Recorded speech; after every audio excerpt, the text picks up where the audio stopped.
The one and the only, the triple, the G.O.D, live on Team GRF TV. I'd like to welcome you guys back to another installment of Triple the Guy Speaks On. And yo, Lupinranger versus Patranger, episode number 12, Magical Bracelet. Now, this right here is your classic confidence lost, confidence found episode. And usually these episodes work like the following. Rangers minding their own business, weird thing happens. Somehow a civilian gets involved, and then at some point at the end they learn some magical lesson by sitting up here, starting down, and then ending up. And our episode was mostly this, except it had a very, very odd twist to it.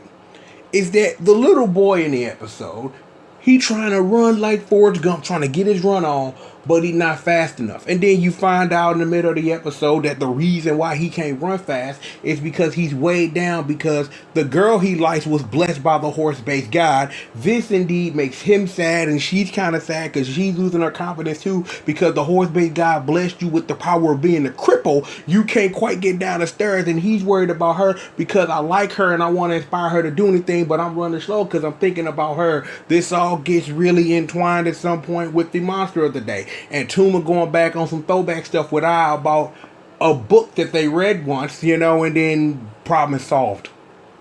That was the episode. Like, the episode explained in that grandiose flavor of kid, horse-based god, little Japanese girl who can't walk. Tuma thinks about his technically dead ice girlfriend thanks to one Zamigo. And then problem is solved. Nothing else happens. Zero. I'm not sitting up here saying that the show didn't really provide anything, but it was really straightforward. Like, our cold opening is this little kid running. So it's like, I kind of see where you're going with this. Then you have the monster of the day with the Lupin collection piece that's just a recolor of a chrono changer from Time Ranger. So you got that going on too. Like, you didn't think I'd see that, but I saw that, dog. Little kid gets the bracelet, and then it's like, the part of the episode that, like, I really appreciated was how this resonated with Tuma, because without that, the whole thing would have fell flat on its face, because that's how these episodes work. That the episode doesn't work if there isn't a resonance between the civilian in question and the ranger you're pulling into all of this. So it kind of works that way, because when I really think about these confidence lost, confidence found when you dealing with civilians, because the remix is a little different when you're dealing with one of the main cast who is dealing with this, where they get knocked down to zero and then they figure out somehow how to pick them back up. Usually when it's a civilian involved, it gets a little more tricky to try to solve the episode, because what you ultimately want is you want the cast member in question you're dragging into the civilian's problem to come out better from the problem than when they came in. And when I think about where Tuma was, is that it wasn't necessarily that Tuma needed to get something from this.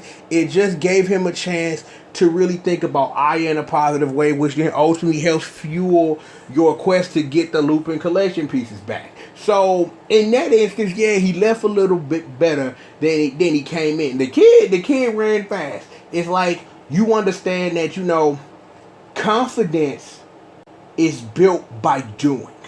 And I really think that's where the heart of the episode is that, let me see if I can run this right. In life, we all run up against brick walls. And sometimes you just have to punch your way through a wall. Or do it like the women on Brewster Street. Like, you probably have never heard of that movie before, but there's a wall involved. There was also a wall in Heroes that was kind of weird, but they were in somebody's brain. Spoiler. But regardless of all of that, when you run up against that wall, sometimes you have to sit up here and you have to, and most people don't, dichotomize the wall. Yeah, it's a wall, but the question you have to ask yourself in the instance is, why is the wall here? What is it that I'm running up against that makes this wall exist? And it's when you answer that question and fully work it out, is when you break through that wall. The kid was weighed down by the responsibilities of this girl. And it's like, responsibility is a weird word to use. I would say more of a adopted problem. Because, see, the girl, when they presented her, it was like, well, horse-based God crippled me, but I'm okay. So it's like she sat up here and was like, yo, I look at you and you inspire me, and I hope that I'm inspiring you, that if I get up and go and do all that, and that synergy right there is that, again, like I said, in order for these types of episodes to work, you have to care. Good job for the show for making me actually give a crap.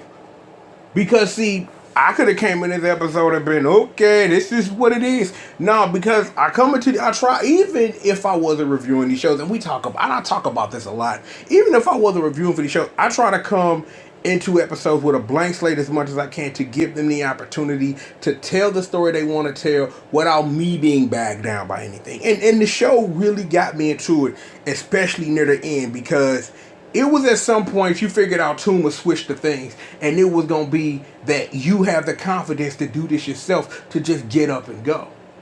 Because that was the other thing that I appreciated that the show did this episode, to really bring this all the way home. When Tuma had the flashback to Aya and they were talking about the story in question, it was like she sat up here and told him, idiot, that you may sit up here and not believe what this is, but it's what these stories portray and what these stories give us that give us the confidence to deal with real life.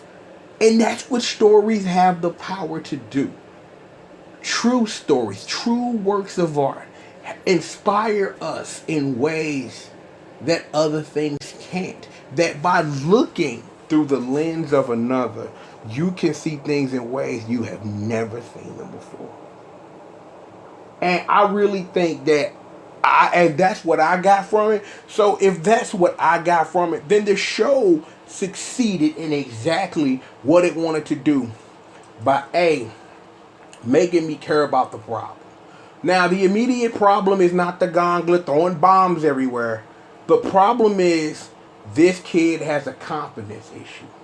That this kid is taking on a little too much for, now I don't want to say no reason, but he's a child. And everything, when you that age, it's a little complicated. Like, we've all been there.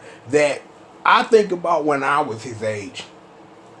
I had a lot of smarts, but I didn't have a lot of smarts. You know what I mean? So you tend to, at that age, look at things with a grander scale than they're actually worth. Because here's the truth.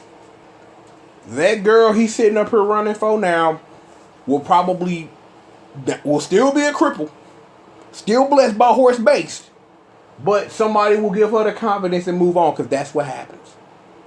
I'm like, you've either been that person or know somebody where you have somebody, their self-confidence is lacking, and then somebody sit up here and put a bug in their ear, and instead of taking that and nurturing and cultivating that, it turns into a nasty sprout, and then they become worse off than they were when they had no confidence at all. I've seen that happen many a times.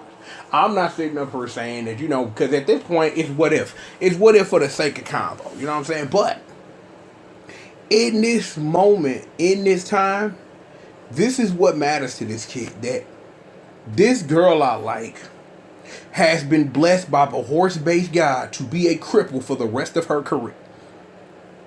So I want to give her the confidence to do whatever it is she needs to do. And we learned that she's a singer.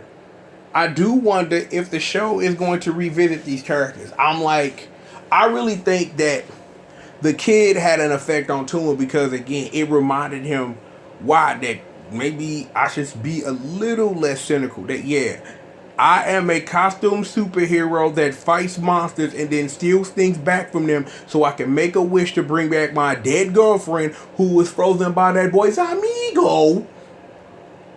But I'm just being a little cynical. Just a little bit. Just a tad.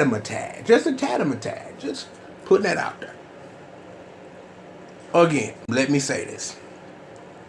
If the show's goal was to get me emotionally involved with this probably one-off character, with the story that they telling of.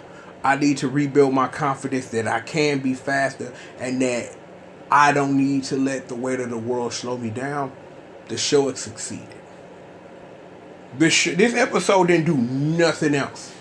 It didn't really need to. Is that the monster fighting, the gun battles, the explosions, it was all secondary to this kid and his story of regaining lost confidence. And as someone who looks at these episodes the way that I do, that's exactly what you want. That's exactly how you want to come off the episode of. That I came off this episode a little bit better than when I left it. Because it reminded me that even I have confidence issues sometimes. That sometimes I think about things and think, man, well, maybe that's not a good idea. But sometimes you just got to get up and do it anyway and just let the chips fall where they may. And in that, the episode has 101% not only succeeded, but exceeded my expectations for what an episode to be. Now, I will say this. It's been a while. Ain't no episode for the fields in Sentai has not dropped Dreamy Android. And I don't really think there is going to be an episode for a long time in Sentai that is going to top what Dreamy Android did for me when we were talking about Q-Ranger. I'm like, that episode was something special. It truly cemented my Bay love for Raptor Bay. So even in that, is that you want episodes like that. You want the field episodes that remind you that you're a person too. And this episode did a wonderful job. Tugged on all my heartstrings. All my heartstrings. Yo, man, let's go ahead and wrap this one up, yo, man. Another installment of Triple the Guy Speaks on Lupinranger versus Patranger, episode number 12, Magical Braclet. I'd like to thank all of you guys for joining me for another installment of Triple the Guy Speaks on. And with everything and all that has been said here, I will holler at you guys next time, man. Peace out.